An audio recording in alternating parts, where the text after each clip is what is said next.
Welcome to BizTech's Aha, the coaching show. Now, this is a show that's all about coaching and is produced in partnership with Corporate Coaching Academy, which is one of the top 3 ICF coaching schools in the world. I'm Brian Fernandez, and today we explore the title of the show, From Boss to Coach, Transforming Leadership in Today's Workforce. Now, to give us an expert insight into this topic, we have Carol Tan. Carol is the Vice Chair of Coaching Culture International.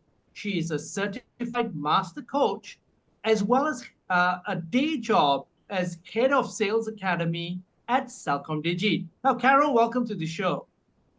Hello, everybody. Thanks, Brian, for having me here today. Yeah, thanks for coming on, Carol. Now, for a start, Carol, could you give us an overview of your corporate background and then your transition into coaching? All right. Thank you, Brian.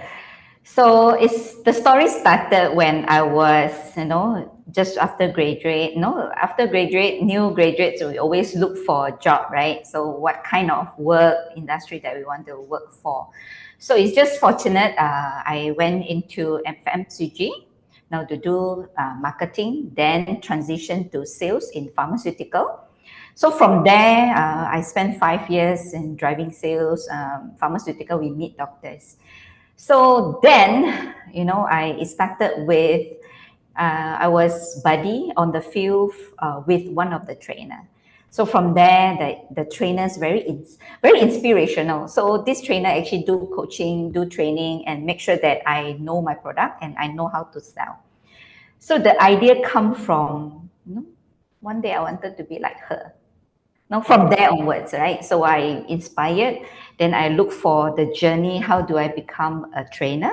Then become a coach. I get myself certified, and then understanding of how a good coach can help a person, right? And that's the story until today, right? To be honest, I already more than 8 years and above to become a coach and a trainer. So it's very fortunate, and it's a good and fun journey to be a coach. And here we are.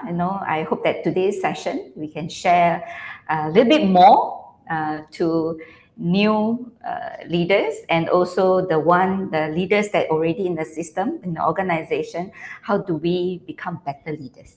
Yeah. Okay. Yeah. And which leads us then to today's topic, which is really from boss, that traditional, I am the boss, you follow what I say, to now coach, really, and how leadership is being transformed in the workforce. And Carol, I wanted you to start by giving us some insights, because it's changed a lot over the years. Of course. So me, myself, right, because I'm a practice coach and also I lead a team. Currently in CelcomDigi, I'm actually leading a team of trainers. And I also know this bunch of trainers, we build capability, and we also build leaders' capability to make sure that we drive business. Now, in this organization is large, fast-paced, and also demanding, because very competitive, right? Me, myself, also learn along. I grew along. Become a leader is not easy. And because it's fast-paced, leader tends to give instruction. It's easy to tell, because we want immediate results, right? So the dilemma of being fast, and also I want to get things done easy. And at the same time, because I'm a certified coach, we learn how to empower, we learn how to ask questions to create awareness, for sustainable results.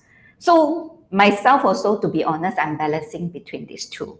Right? It's important. So if I use more of empowering and probing, asking questions, create awareness, to be honest, I myself see the result as it's more sustainable, because the trainer and even the salespeople, they know exactly what they need to do. They're empowered to drive things better. Okay, and they don't rely. I'm going to stop you here before we drill down a little bit deeper. Please. Because what I want to do is this, and it's something that we talked about before this session. It's really the changing expectation by generation of what employees want. So Yeah. here you are, you're coaching them, but their expectations have changed. Can you walk us through some of the changes that have happened over the generations? Good. So thank you so much bringing that up, because there's no one size fit all.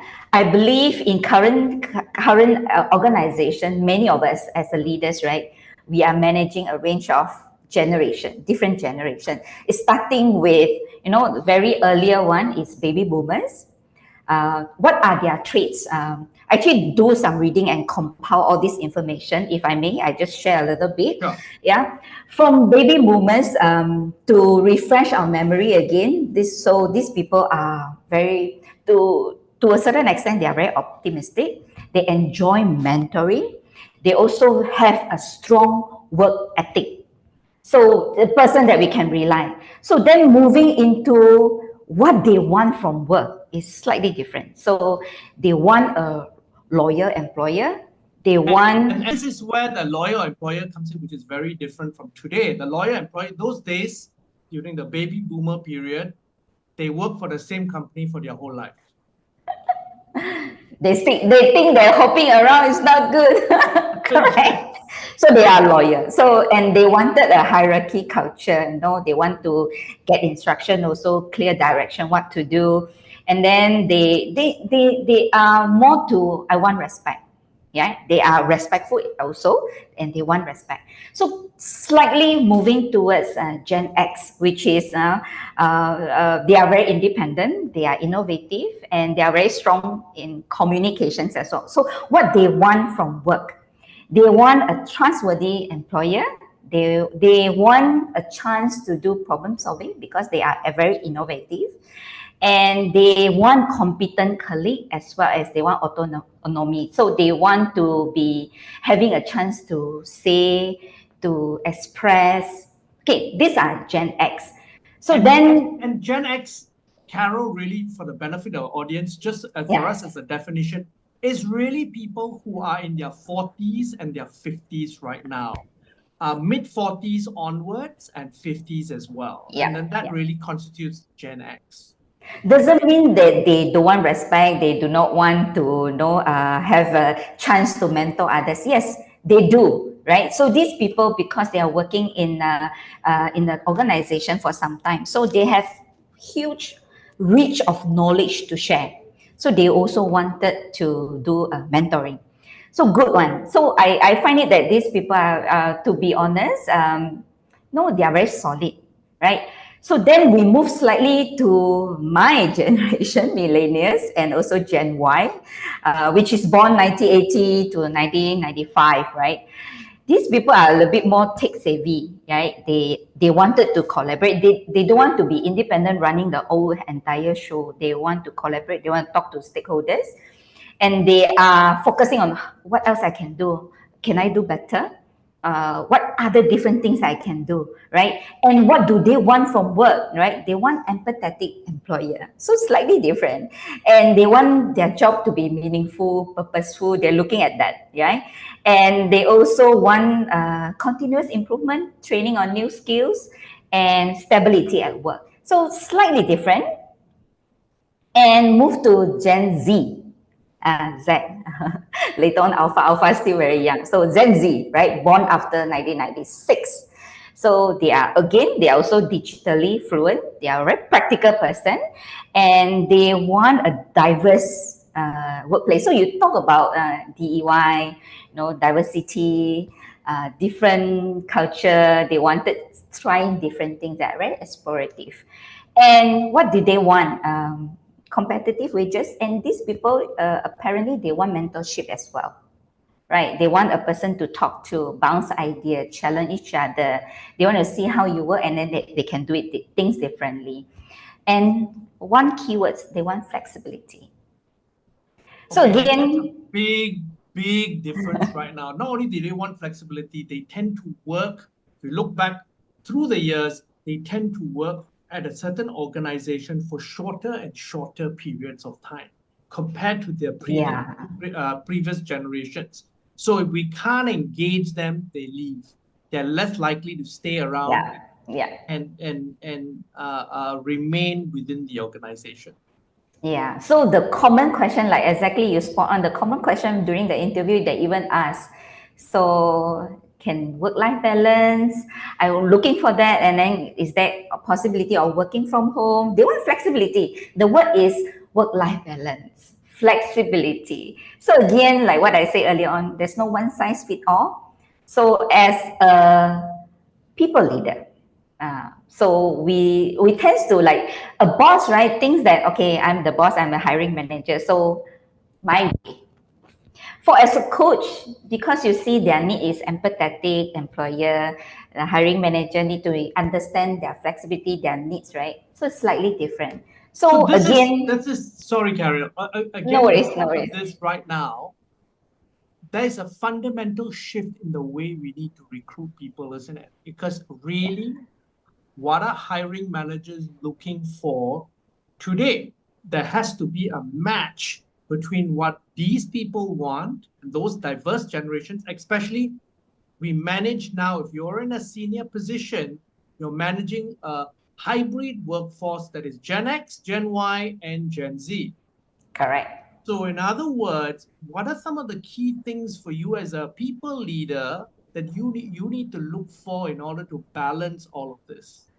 Correct. So if you hear the words currently, people leader need to be agile, need to be adaptable because we are managing a range of people, right, in the workforce, right, in the workplace. So again, it's good learning for us as well. If we can manage this, at the same time, we can manage our work better. So it's about managing up and managing down, correct? Yep. So good. Right now, there's no one size fit all. That's number one. Number two, um, the different needs from different generations are different. That's why from us, right? If let's say a coach, again, boss is I demand, I command, I wanted. A coach is different. That's slightly different is because we tend to listen more, we tend to ask questions, we tend to understand your need, we tend to know we know that you have the answer. We just need to create that awareness. The answer come from you. The commitment come from you. That's different. And Carol, while you were saying this, I was smiling because I'm thinking back to how my boss, who was a Westerner, coached me as when I became a manager. And what he used to tell me, and obviously this is about almost 30 years ago, was command, control, correct. Huh. And so that's really the boss mindset. It's One way. yes, my way or the highway. Command, control, correct. So today, every leader now has to have according to what you just said, has to have a coaching mindset. He is a coach. That person really needs to manage this diverse workforce and really still back to what you said at the very beginning at CelcomDigi, you need to drive results. Correct. That's always a challenge. So I like the idea of yes, command, control, and correct. So let me add in one more for recent.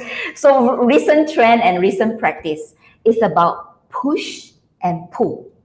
So sometimes you push because you want to drive result, but at the same time you need to pull back and listen and empower. Or else, as a boss, right, we will be very tired. That's one. And our people also always waiting for command and waiting for instruction. And they are waiting to feed, right? Boss didn't tell me do anything, then I won't do because boss will give instruction. So how do you move things? So if let's say imagine a workforce that they are empowered and they are trust to deliver what they need to deliver, to a certain extent there's a space for them to make mistake. Doesn't mean that boss do not know everything. The coach or the leader do not know everything. They know what is happening, but at the same time they also give the chance, empowerment, and learn to give a slightly space for them to make mistake, or else they will not grow, right? So people leader, we grow, we nurture. This is the trend right now. There's a word of saying, I think the term's called, let me show you this. Now, in the past, we are very result-oriented. We manage execution. We want to make sure that there's execution. But currently now, what's the practice is, we need to drive result by growing people to reach the potential. They will drive the result. That is more sustainable. That is the concept and the mindset that we are moving in the organization. Okay, tell us about this grow model then. The grow model. Okay, yeah. So grow model, since some time ago, it already been practiced. Okay, I have some notes that I wanted to show as well. So this is by John Whitmore's. It's a grow model. So from grow model, from the G, you know, is goal. So we need to set, you know, at the end of the time, at the end, what we're gonna achieve. That is our end goal. So G is goal, right? Then the R is reality. So you need to understand what is happening right now, currently, what's the resources that's available, what is not, understanding the capability, understanding our team, whether where they are right now, their skill level, their will level. The will level is called motivation level. Or at the end of the day, this will put in the puzzle to drive business, right? So that's R. The O is either obstacles currently or options that are available. Because in this model, right, it's exactly lay out the step-by-step for our leaders for us to use, right? Just follow, very easy, right? Set the goal, understand the current reality, and comes to obstacle, really understanding what kind of obstacles that is holding us back. So if you know the SWOT analysis, you can put it here as well as an obstacle, and then what kind of option that we have, what are the threats that we have, what are the strengths that we have right now. Then the W is will, W-I-L-L. So this will convert into action. So make sure that whatever we stated, the plan, at the end of the day, it must come up with the action. No action, there is no how nice the plan also, there's no action, there's no execution, there's no outcome and results. So the growth model is a good guidance for us as the leaders. I think most of us already know it, but it's just about refresh our memory again, just a simple step-by-step, plan ahead, do the framework, have that conversation with your team, then follow through. That's okay. Growth model, very useful tools. That's a very useful tool, but and that's really sort of a simple framework that we need to, in order to be actionable. But there's one thing perhaps that you could advise us in order to, before going to that, what we need to be aware of as a people leader is really some fundamentals in coaching competencies. Maybe you could share some of those, because if we have those fundamentals, we can execute the grow model. Correct. Thank you for highlighting that. So I think when we say boss and coach, what's the difference, right? It's good that we understand as a coach what kind of competency that we are looking at, right? So name a few. So a coach, fundamentally, number one, a coach is the person that listens. We listen more than we speak or tell, right? To a certain extent, yes, I will always get challenged, you know, when drive result, just give instruction is easier, right?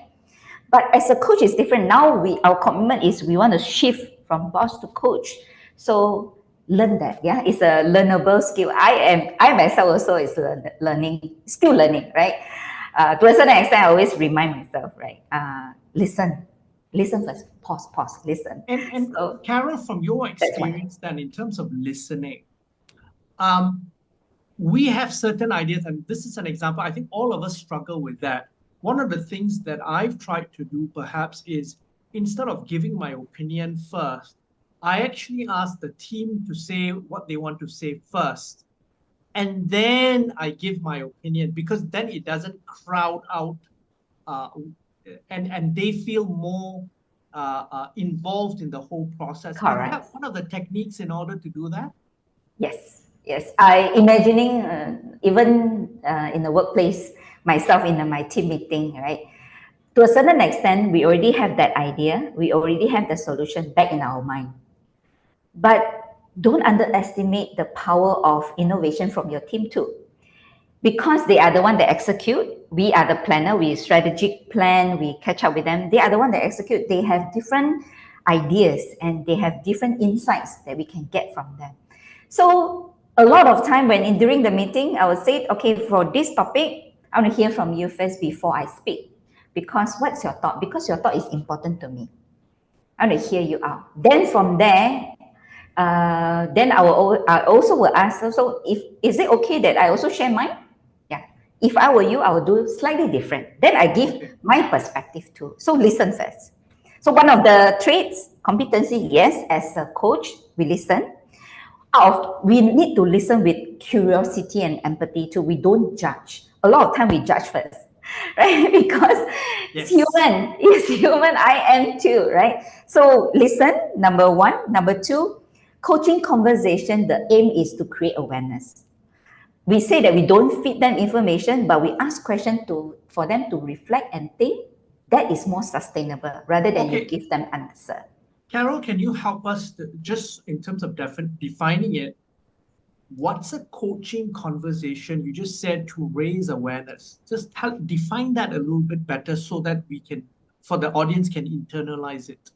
Okay, let's do this. So normally coaching conversation, we also ask about question, right? We said, so a lot of time we build rapport, we make sure that we create a safe space for our team. Then after that, we always ask question, create awareness, like, what do you think? Then you pause, and then you observe the behavior and the gesture. Then what if? Question like this is powerful. What if?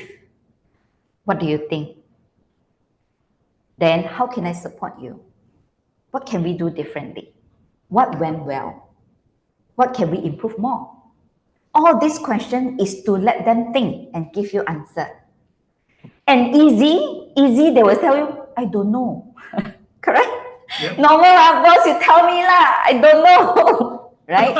Okay, yes. So another follow-up question you can ask, among all, what is one thing that you know, at least one thing? You squeeze one, then from there you prod further.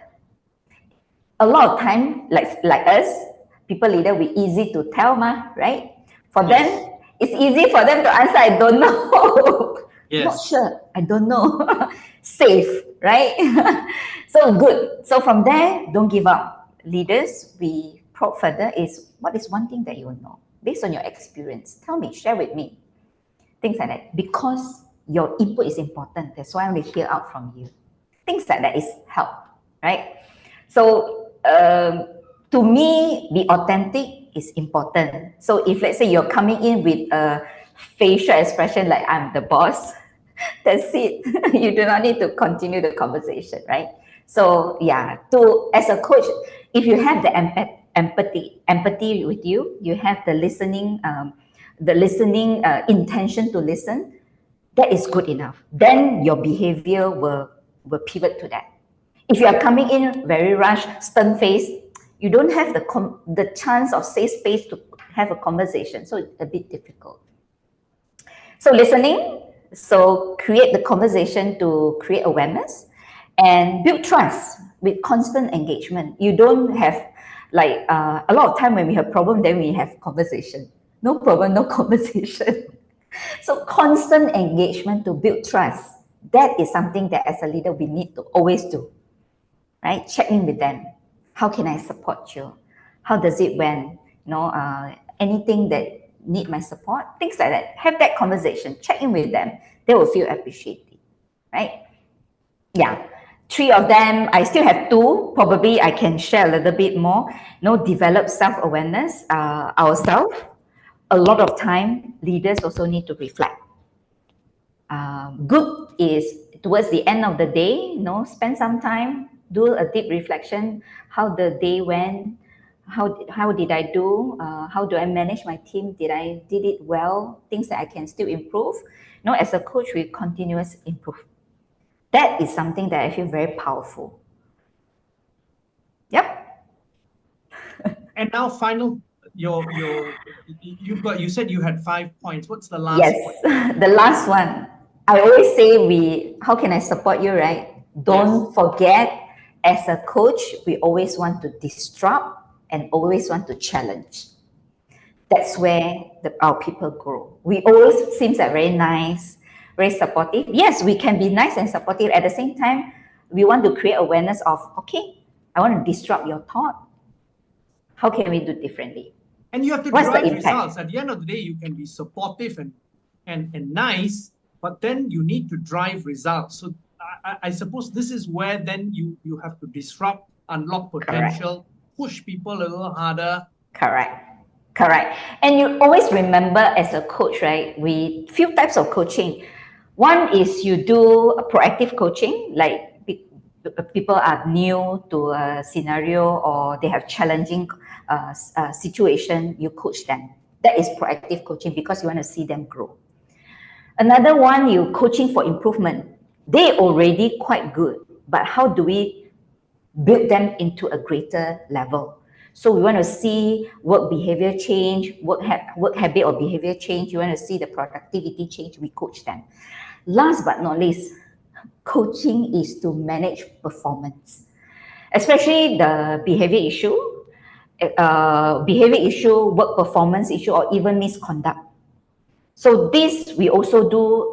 Part of the process. Also, we use it as a coaching for performance.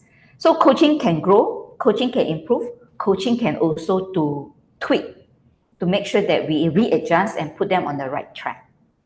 That constant conversation and check-in to follow through and track is important.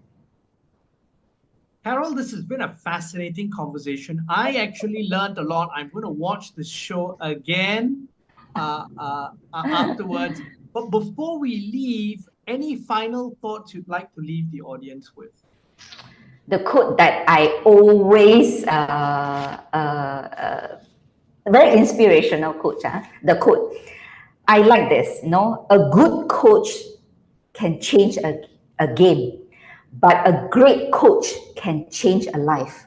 This is something that I look in a lot of time when we wanted to give speech, we want to give training, we always end with a quote. This quote is always something that always reflect, and I look into it and always remind me it's a good quote.